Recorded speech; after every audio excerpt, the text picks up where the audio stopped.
नमस्कार, सुदर्शन न्यूज के हमारे इस विशेष कार्यक्रम हरियाणा डायरी में मैं सुचित्रा गुप्ता एक बार पुनः आप सभी का स्वागत करती हूं। हरियाणा के मुख्यमंत्री नायब सिंह सैनी जी ने गुरु नानक खालसा कॉलेज यमुनानगर में आयोजित उत्कर्ष 2026 कार्यक्रम में मुख्य अतिथि के रूप में भाग लिया। इस दौरान उन्होंने कहा है कि Shri Guru Nanak Khalsa group of institution ने शिक्षा के माध्यम से समाज में जागरूकता, संस्कार और राष्ट्र निर्माण की भावना को मजबूत करने का सराहनीय कार्य किया है। मुख्यमंत्री जी ने कहा कि इस शिक्षण संस्थान में आकर उन्हें गर्व, आत्मीयता और भविष्य के प्रति नई आशा का अनुभव हुआ। कार्यक्रम में मुख्यमंत्री जी ने 160 मेधावी विद्यार्थियों, खिलाड़ियों और चयनित युवाओं को सम्मानित किया। उन्होंने कहा कि इस मंच पर उन्हें समाज के उज्जवल भविष्य की 3 तस्वीरें दिखाई दे रही हैं। पहली, वे विद्यार्थी जिन्होंने अपनी मेहनत और प्रतिभा से शैक्षणिक क्षेत्र में उत्कृष्ट प्रदर्शन किया है। दूसरी, वे खिलाड़ी जिन्होंने अपने परिश्रम से हरियाणा और देश का नाम रोशन किया है। और तीसरी, वे युवा जिनके हाथ में आज रोजगार के नियुक्ति पत्र हैं, जो उनके सुनहरे भविष्य की शुरुआत का प्रतीक भी हैं। आज मेरे लिए ये बहुत ही गर्व और ऐतिहासिक दिन है कि आज मुझे गुरु नानक खालसा कॉलेज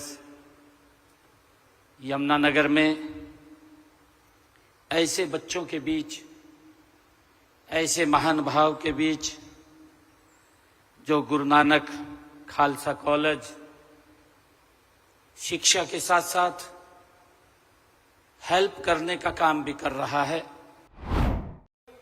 शिक्षा नहीं, राष्ट्र निर्माण है। साथियों, मैं इस संस्थान के प्रबंधक जनों को, हर शिक्षक को और हर अभिभावक गण को हृदय से आभार व्यक्त करता हूं। साथियों, आज इस मंच पर हमारे युवा सामर्थ्य के 3 रंग दिखाई दिए। मेरे लिए बड़ी खुशी की गल है। गुरु नानक खालसा कॉलेज यमुनानगर हमारे 160 मेधावी विद्यार्थियों की प्रतिभा का आज इन्होंने सम्मान किया है। मुख्यमंत्री जी ने कहा है कि हरियाणा सरकार खेलों को भी सर्वोच्च प्राथमिकता दे रही है। खिलाड़ियों को प्रोत्साहित करने के लिए ओलंपिक और पैरालंपिक में स्वर्ण पदक जीतने पर 6 करोड़ रुपए, रजत पदक पर 4 करोड़ रुपए, कांस्य पदक पर 2.5 करोड़ रुपए का नगद पुरस्कार देने का प्रावधान किया है। वहीं इन प्रतियोगिताओं में भाग लेने वाले प्रत्येक खिलाड़ी को 15 लाख रुपए की प्रोत्साहन राशि भी प्रदान की जाएगी। उन्होंने बताया है कि खिलाड़ियों के बेहतर भविष्य के लिए खेल एवं युवा मामले विभाग में 550 नए पद सृजित किए गए हैं और अब तक 232 खिलाड़ियों को सरकारी नौकरी दी जा चुकी है। खिलाड़ियों की पोषण संबंधी आवश्यकताओं को ध्यान में रखते हुए उनकी दैनिक खुराक राशि बढ़ाकर 500 रुपए प्रति खिलाड़ी कर दी गई है। मुख्यमंत्री जी ने कहा कि प्रदेश में खेल प्रतिभाओं को शुरुआती स्तर से तैयार करने के लिए वर्ष 2026 में 2000 खेल नर्सरियां संचालित की जा रही हैं। इन नर्सरियों में 8 से 14 वर्ष आयु वर्ग के खिलाड़ियों को 1500 रुपए प्रतिमाह तथा 15 से 19 वर्ष के आयु वर्ग के खिलाड़ियों को 2000 रुपए प्रतिमाह छात्रवृत्ति प्रदान की जा रही है, ताकि आर्थिक अभाव किसी भी प्रतिभाशाली खिलाड़ी के सपने में बाधा न बन सके।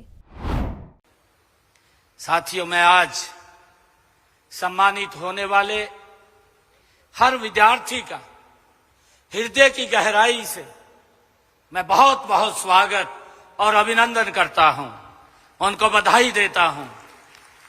लेकिन मैं एक बात कहना चाहूंगा, एक बात जरूर याद रखिएगा, यह सम्मान ये आपकी मंजिल नहीं है, ये आपको एक नई जिम्मेवारी की ये शुरुआत है। युवा साथियों, अंक आपकी योग्यता बताते हैं, लेकिन व्यवहार आपके व्यक्तित्व को बताता है। डिग्री आपको ज्ञान प्रदान करती है, लेकिन चरित्र आपके जीवन का परिचय देता है। मुख्यमंत्री जी ने कहा है कि युवाओं को डंकी रूट और अवैध एजेंटों के जाल से बचाने के लिए राज्य सरकार ने मार्च 2025 में विशेष कानून लागू किया। इस कानून का उद्देश्य मानव तस्करी और फर्जी विदेश रोजगार के नेटवर्क पर प्रभावी रोक लगाना तथा युवाओं के भविष्य को सुरक्षित बनाना है। सुदर्शन न्यूज के हमारे इस विशेष कार्यक्रम हरियाणा डायरी का आज का यह अंक यहीं समाप्त होता है। कल एक बार पुनः आपसे भेंट होगी इसी समय। तब तक के लिए सुचित्रा गुप्ता को दीजिए अनुमति। नमस्कार।